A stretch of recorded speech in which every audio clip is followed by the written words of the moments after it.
Savoir et comprendre les plus récentes nouvelles qui nous touchent. Tout savoir en 24 minutes. Plusieurs façons de devenir multimillionnaire. Ah, écoute, en 2024, là... C'est pathétique. Ouais. Bon, tu nous parles de la fin du mariage entre le NPD et le gouvernement de Justin Trudeau. De nos jours, Mario, les relations durent plus. Non. Les relations amoureuses, regarde là, on avait un mariage de raison entre le NPD puis les libéraux pour maintenir au pouvoir M. Trudeau. Et lui, il était dû pour pas marcher quand même. C'était sûr qu'on allait tirer sur la plug à un moment, là, en s'approchant d'une prochaine élection, que M. Singh allait vouloir retrouver sa liberté. Mais c'est le timing, là. On dirait que ça sort un peu de nulle part. Alors, on est à 2 semaines de la reprise des travaux parlementaires à la Chambre des communes, et là, paf! Pour continuer dans les onomatopées. Il y a une vidéo qui est publiée sur les réseaux sociaux où Jack Meeting, avec un ton très ferme quand même, là, mâchait pas ses mots en disant, rupture de cette alliance avec les libéraux de Justin Trudeau. C'est un coup d'éclat qui survient pas très longtemps après la sortie aussi de Pierre Poilievre qui demandait, c'est pour ça que je vous dis que le timing est spécial, mais qui demandait au NPD d'arrêter justement cette alliance-là, de faire tomber le gouvernement et au Bloc québécois d'arrêter de voter du côté des libéraux de Justin Trudeau. Je vous fais entendre quelques commentaires, notamment, M. Singh qui doit s'expliquer aujourd'hui, c'est à 11h30. 11h15 dans ces 11h15 dans ces eaux-là. Mais là, c'est parce que pour les gens, que les gens comprennent, c'est qu'hier, c'est comme une vidéo publicitaire. Donc, il n'a pas expliqué sa décision. Il a lancé une vidéo publicitaire disant qu'il faisait ça. Donc là, aujourd'hui, il va vraiment répondre aux questions des journalistes, expliquer son geste. Mais c'est là qu'on a hâte d'en savoir davantage. Donc, un extrait de cette vidéo avec M. Singh, suivi de la réaction du premier ministre Justin Trudeau et du chef des conservateurs Pierre Poilievre. Les libéraux sont trop faibles, trop égoïstes et trop proches des ultra-riches pour se battre pour les gens. On va continuer de se battre à la Chambre des communes. Et s'il y a d'autres partis qui veulent plus jouer de la politique que de livrer pour les Canadiens, les Canadiens le verront. C'est au Bloc à décider. Est-ce qu'ils vont voter encore pour Justin Trudeau et son gouvernement coûteux et centralisateur, ou est-ce qu'ils vont voter pour les Québécois? Mais comprends-tu le timing, lui, c'est Marie? le grand gagnant. En fait, tu brises l'entente. Ce n'est pas une surprise. À la veille des élections, on savait bien que le NPD allait vouloir retrouver sa liberté de critiquer, entre autres, de critiquer les libéraux. Tu peux pas être en préélectoral puis être associé avec le gouvernement en place si t'es le NPD. Je veux dire, c'est quasiment un suicide politique. Mais ça, on le comprenait. Maintenant, d'habitude, puis je dirais en toute logique, tu romps une entente comme ça le lendemain d'un geste de Justin Trudeau. Exemple, Emmanuel Latraverse hier soulignait, ça aurait pu être fait le lendemain de quand le gouvernement Trudeau a décidé de mettre fin aux moyens de pression, à la grève puis au lockout l'arbitrage exécutoire dans l'industrie ferroviaire. De dire, moi, respect des travailleurs, je peux pas vivre avec ça, je romps l'entente. Or là, Jack Meeting, plutôt de rompre l'entente sur la base d'un geste épouvantable de Justin Trudeau, pour lequel il aurait déchiré sa chemise, ils rompt l'entente, en tout cas perceptuellement, puis comme tu viens de nous le dire, ils rompent l'entente quelques jours après que Pierre Poilievre lui a dit « Romps ça, coupe ça cette entente-là ». Fait qu'il a l'air d'obéir à Pierre Poilievre. En disant « Je suis pas un vendu, c'est pas vrai ». Ouais, c'est ça. Moi, un vendu, non, tu vas voir, je suis pas un vendu. Donc, c'est raté. Et d'autres affaires, je pense pas que tu puisses faire ça comme il l'a fait hier dans une vidéo publicitaire. Tu poses un geste qui est grave sur le plan parlementaire, qui pourrait plonger le Canada en élection, parce qu'en bout de ligne, c'est ça, là. C'est que le gouvernement libéral gouvernait avec l'appui du NPD, donc il était comme un peu majoritaire sans l'être, et il n'y avait plus vraiment son statut minoritaire. Là, on redevient avec un gouvernement minoritaire. Pierre Poilievre dit déjà, moi, dès la rentrée parlementaire, je vais déposer une motion de censure pour renverser le gouvernement. Et là, est-ce que le Bloc, est-ce que le NPD vont voter avec le gouvernement? Parce que c'est pas parce que le NPD a rompu l'entente, il pourrait voter 8 fois de suite avec le gouvernement quand même. À la pièce. À la pièce, c'est ça. Négocier à la pièce. Mais hier, sincèrement, j'ai trouvé que le NPD, c'était du niveau. C'est comme l'ensemble de l'œuvre, c'est genre le cégep du Vieux-Montréal qui prend une décision dernière minute, un peu ça panique, tout ça. Ça faisait association étudiante. Ça faisait vraiment, vraiment, vraiment, j'ai trouvé ça, je suis sévère, mais j'ai trouvé ça pas sérieux comme geste. Pour quelque chose d'aussi grave, tu as signé une entente avec le gouvernement, c'est toute la stabilité politique du pays qui en dépend. Mais là, ça lasse. Ce qui circule, c'est qu'il fait ça parce que là, ça va trop mal dans une élection partielle dans la banlieue est de Winnipeg. Fait que là, il a vu les chiffres. Ouais. Là, il panique. Mais où tu la vois, la fenêtre électorale, dans ce contexte-là, Mario? Ben, écoute, je pense que personne ne va vouloir aller en élection à part Pierre Poilievre. Pourquoi? Les écarts sont trop grands. Si Pierre Poilievre était 4 points devant Justin Trudeau, 4% devant, là, on pourrait dire, Justin Trudeau, là, en bon québécois, il va caler le bluff. Il va dire, amenez-en des élections, parce que là, tu dis 4%, ça se revire, puis si t'es Trudeau, puis tu montes du courage, puis de la force, oups, tu peux faire basculer l'atmosphère politique. Mais quand t'es 15, 18, il y a des sondages qui l'ont mis jusqu'à 20% en arrière, mais mettons une quinzaine de pourcents en arrière, là, tu veux-tu vraiment des élections? Tu penses-tu vraiment que dans une campagne de 5 semaines, tu vas revirer une telle tendance, virer ça de bord? Fait que c'est pour ça que je pense quand même que ça pourrait perdre. Puis le NPD n'a pas intérêt à aller en élection. D'après moi, ils n'ont pas une scène, ils sont en panique, les sondages sont pires que jamais. Fait que peut-être que le NPD va sauver le gouvernement libéral plusieurs fois de suite pour pas éviter des élections, tout en disant on a brisé l'alliance, mais ils vont dire à chaque fois, ben là, dans ce cas précis, on a fait un gain, puis tout ça. Mais c'est sûr que les élections sont possibles. L'histoire nous a appris qu'à partir du moment où le gouvernement est minoritaire, à un moment donné, Pierre Poilievre peut piéger les autres partis, ou même Justin Trudeau peut se retrouver avec un projet de loi inacceptable. Des élections sont possibles à tout moment à partir de septembre 2024. À partir de maintenant, il faut se mettre ça en tête. Actualité. C'est une grosse journée aussi sur la scène politique provinciale parce qu'on connaîtra l'identité de la personne qui va succéder à Pierre Fitzgibbon dans ses grandes responsabilités. Ce sera confirmé parce qu'il y avait déjà des bruits de corridor hier et dans les dernières heures. Le bruit de corridor est même à la une du Journal de Montréal et du Journal de Québec aujourd'hui. Et c'est ce que j'allais dire. Donc, c'est Christine Fréchette qui deviendra, selon toute vraisemblance, et ça sera confirmé aujourd'hui par le premier ministre, là, mais la nouvelle super ministre du gouvernement. Donc, elle va hériter des responsabilités de Pierre Fitzgibbon, c'est-à-dire l'énergie, l'économie. Il faut comprendre qu'elle a un background aussi, sur la scène économique, bachelière en administration des affaires du HEC Montréal, une maîtrise en relations internationales. Elle a été PDG de la Chambre de commerce de l'Est de Montréal sur une période quand même qui s'est échelonnée d'à peu près là, de 2016 à 2021. Elle a un profil économique, il n'y a pas de doute, mais dans sa vie, elle a fait surtout de la politique. Et là, tu sais, quand on compare, mettons, avec Pierre Fitzgibbon, pardonnez-moi, je veux dire, Pierre Fitzgibbon avait géré dans des entreprises, fait des transactions de dizaines de millions, de centaines de milliers. Il était dans le monde des affaires avec du vrai argent. Mme Fréchette a joué dans la chambre de commerce, était plus dans des postes de lobbyiste. Oui, t'as une vision économique, t'as un intérêt économique, tu connais des gens d'affaires, mais à jamais géré ou transigé des dizaines et des centaines de millions dans sa vie. Ouais. Tu comprends? Donc, c'est un profil affaires, un profil économique, mais c'est pas le profil affaires très prestigieux qu'avait Pierre Fitzgibbon. Je l'aime bien, là.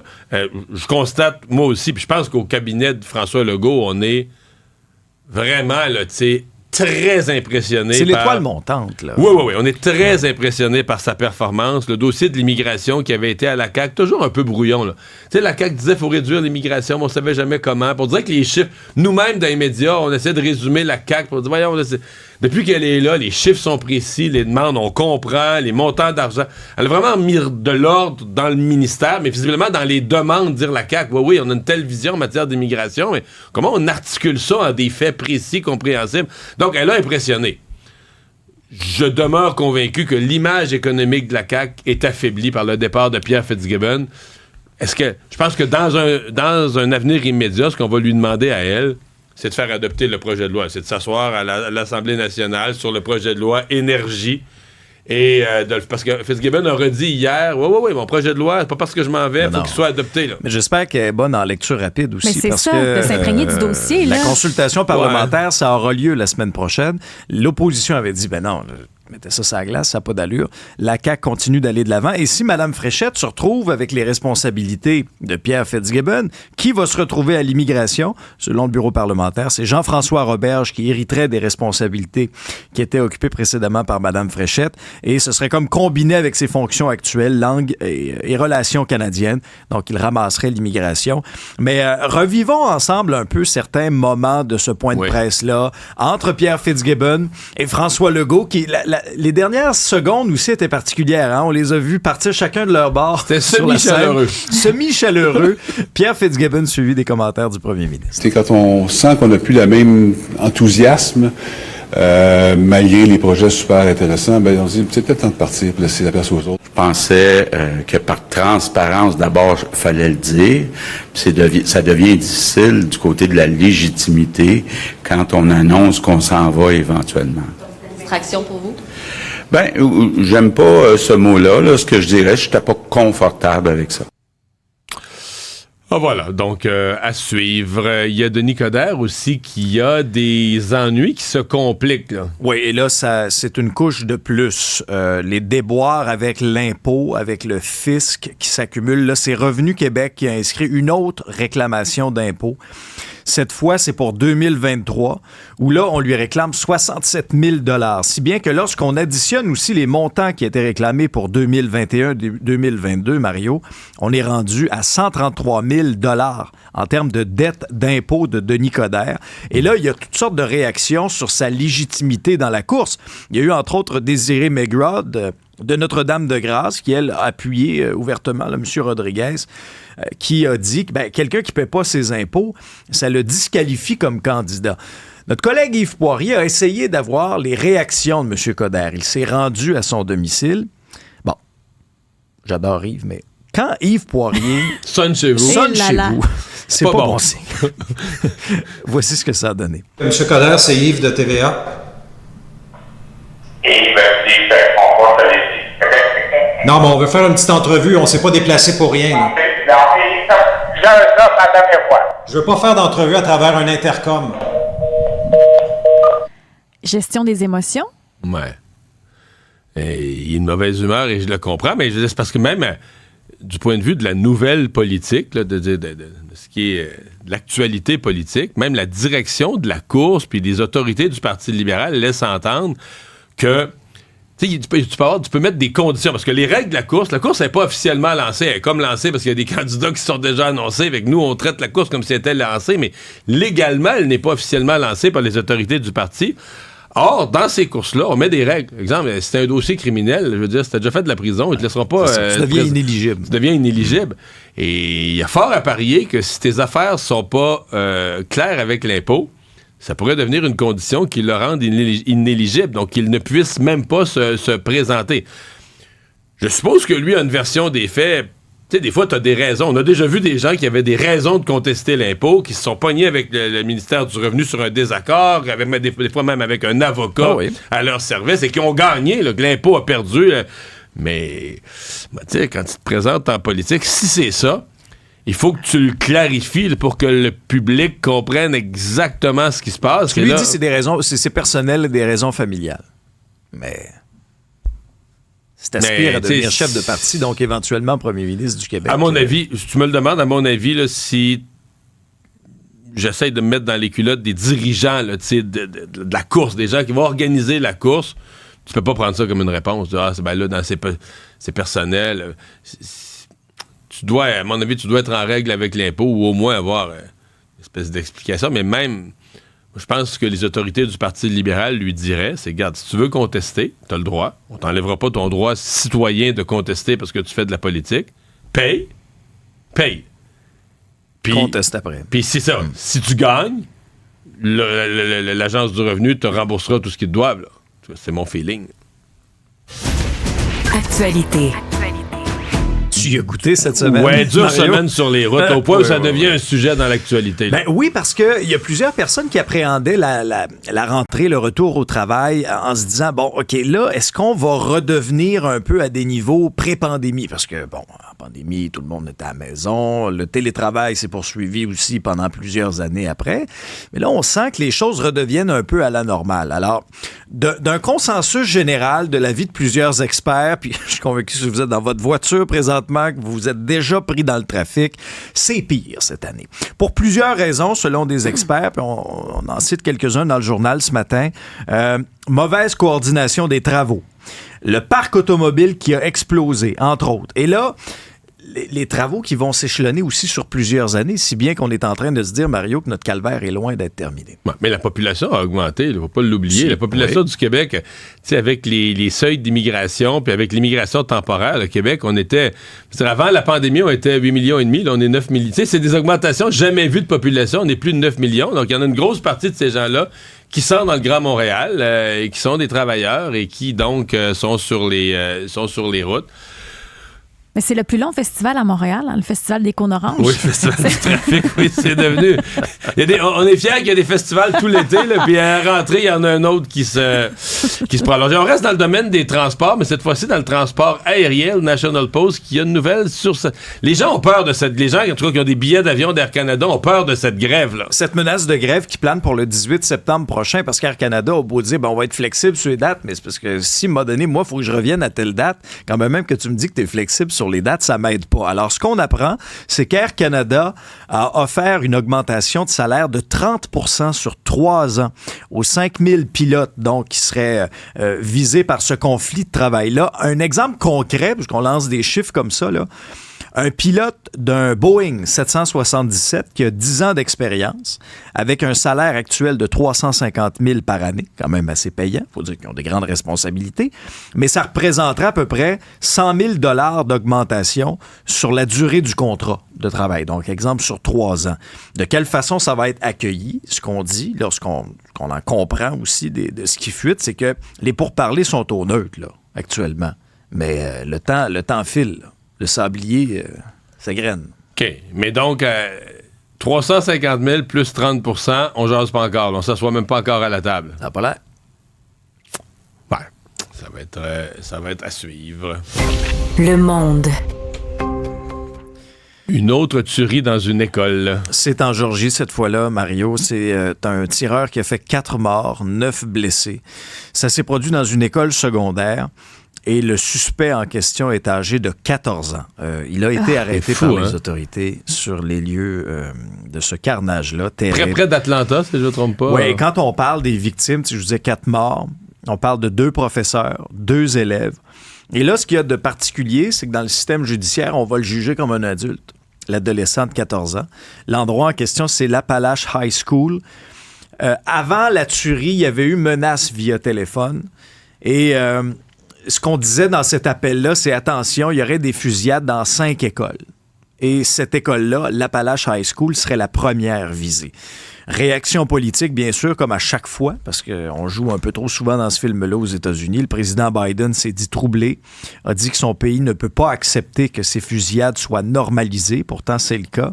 Trump aussi a tenu à réagir en qualifiant le tireur de monstre, de malade, de détraqué. Et... faut comprendre qu'on parle c'est tentant de dire ça, monstre, etc. Ouais. Il y a 14 ans, là. Ben, il y a 14 ans. Qu'est-ce qu'il faisait avec un gun? C'est triste. Ben oui, c'est extrêmement triste. Quand on a parlé de l'affaire Taylor Swift, là, où il y a eu l'attentat des jouets, là, ce qu'on trouvait, c'est qu'il y a de plus en plus de jeunes qui se radicalisent avec les réseaux sociaux. Et ils notaient que ce soit des attentats de déjoués ou non, ils remarquent qu'il y a une grosse augmentation chez les jeunes. Mais ça, c'est plus 14 ans, c'est plus jeune, ça la frange d'être un enfant. Là, ouais, c'est ça. Et on reste aux États-Unis parce qu'il y a la saga d'Alec Baldwin qui se poursuit. C'est pas terminé, ça. C'est compliqué à suivre. Il y a une procureure américaine qui a demandé à la justice de revenir sur l'annulation du procès d'Alec Baldwin parce qu'on sait qu'il y a eu annulation en juillet. La juge avait reproché au ministère public de ne pas avoir transmis à la défense les fameuses balles en question. Donc, les avocats d'Alec Baldwin avaient dit accusés au fait d'enterrer des preuves, de ne pas avoir remis les bonnes balles. Ils ont dit également qu'ils n'ont pas été capables de pouvoir analyser comme il faut leur défense. À ce jour, on n'est pas capable d'établir encore laquelle des balles, la cause, les circonstances. On n'est pas encore capable de faire la lumière là-dessus. Donc, ce que l'on demande au procureur, c'est de rouvrir l'enquête. Je ne sais pas comment ça va se terminer, cette histoire-là. C'est comme si... on ne sera jamais capable d'arriver à faire la lumière au bout de cette mort accidentelle de cette directrice photo. Ma lecture ou mon jugement à moi, c'est que dans le cas de Baldwin, j'ai de la misère à trouver où est-ce qu'un crime aurait été commis. C'est toujours la question d'une certaine négligence tirée par les cheveux, mais quand même. C'est comment il y a une vraie balle qui s'est retrouvée dans ce fusil-là. Ça, c'est la question. Mais elle, l'armurière, a déjà été jugée. Là. Celle qui devait s'assurer qu'il y a une balle à blanc. Mais Baldwin, qui est l'acteur qui utilise l'arme, je sais pas. Ça reste pour moi... Est-ce qu'en tant que producteur, tu sais, sur le plateau, est-ce qu'il y a eu des réductions de coûts, d'effectifs? Est-ce que tout le monde... C'est ça qu'on a de la misère à... C'est des questions qui se posent. Et finalement, au sport, il y aura des veillées à la chandelle pour Johnny Gaudreau. Oui, puis ça a été un moment très, très fort au cours des dernières heures, tant du côté de Columbus au Nationwide Arena qu'à Calgary. Vraiment, de nombreux partisans, mais des joueurs également de l'organisation des Blue Jackets de Columbus qui ont rendu un hommage à Johnny Gaudreau, mais à son frère aussi, Matthew. Des témoignages vraiment là, extrêmement émouvants. 13 minutes et 21 secondes de silence. Pourquoi? 13 pour le numéro de Johnny Gaudreau, 21 pour le numéro que son frère Matthew portait. Et ce sont des veillées à la chandelle qui ont eu lieu simultanément dans les deux villes où Johnny Gaudreau a joué sa carrière dans la Ligue nationale de hockey. Lui et son frère qui ont été happés à mort par un chauffeur dans le New Jersey il y a une semaine. Résumer l'actualité en moins de 24 minutes, c'est mission accomplie.